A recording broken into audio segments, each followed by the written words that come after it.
Hai hai hai hai, ketemu lagi nih dengan Kak Elia.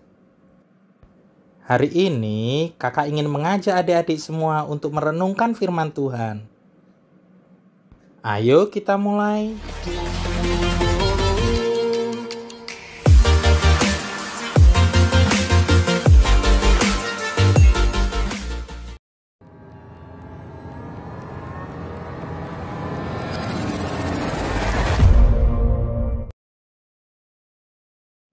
Shalom adik-adik semuanya.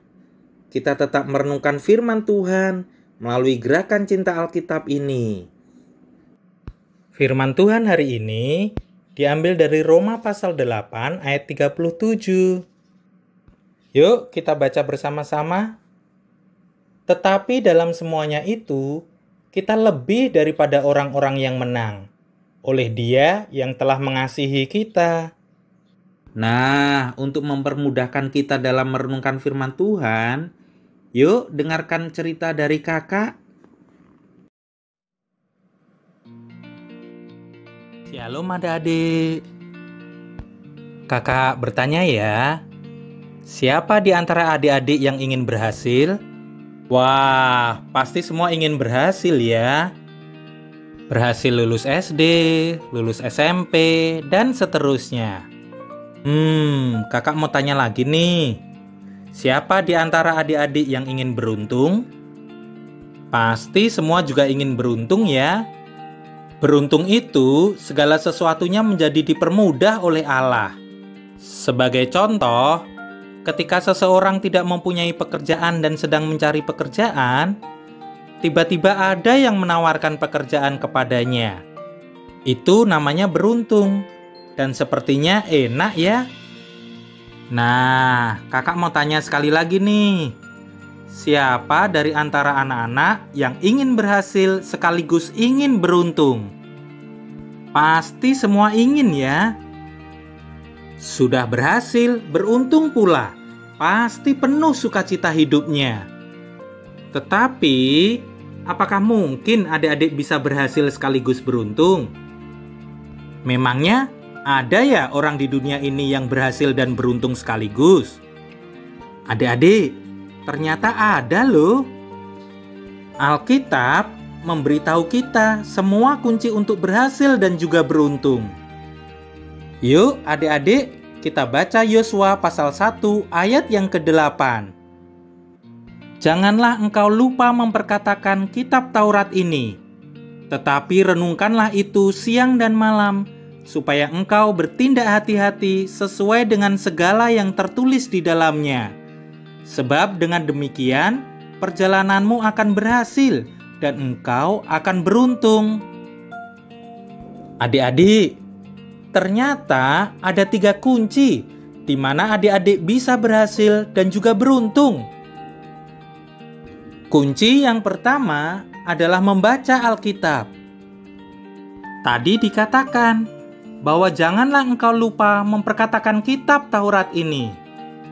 Ini menunjukkan bahwa adik-adik harus memperkatakan firman Tuhan. Memperkatakan itu berarti membaca. Jadi, langkah pertama untuk berhasil dan beruntung adalah membaca Alkitab. Kunci yang kedua adalah merenungkannya. Dikatakan bahwa tetapi renungkanlah itu siang dan malam. Wah, ternyata membaca Alkitab saja tidak cukup ya. Banyak loh orang membaca firman Tuhan hanya sekedar membaca saja, tanpa menghayatinya. Setelah membaca, mereka segera lupa apa yang sudah dibaca. Adik-adik, setelah membaca Alkitab, adik-adik perlu untuk merenungkan firman Tuhan itu. Merenungkan apa kehendak Tuhan dalam hidup adik-adik. Apa yang harus adik-adik lakukan, atau sifat apa yang harus adik-adik ubah. Nah, kunci yang terakhir adalah melakukan firman Tuhan itu. Dikatakan dalam ayat tadi, supaya engkau bertindak hati-hati sesuai dengan segala yang tertulis di dalamnya. Ini berarti bahwa setelah adik-adik merenungkan firman Tuhan yang adik-adik baca, adik-adik perlu melakukannya dalam kehidupan adik-adik. Firman Tuhan yang sudah adik-adik baca dan renungkan harus tampak dalam perbuatan adik-adik. Ini adalah kunci yang ketiga untuk berhasil dan beruntung. Dan ketiga hal ini merupakan satu paket yang harus dilakukan semuanya dan secara berurutan. Jika adik-adik ingin berhasil dan beruntung, yuk lakukan ketiga hal ini setiap hari seumur hidup adik-adik. Adik-adik, yuk kita berdoa. Tuhan Yesus, tolonglah aku agar dapat hidup secara benar dan menjadi anak-anak pilihan-Mu yang unggul.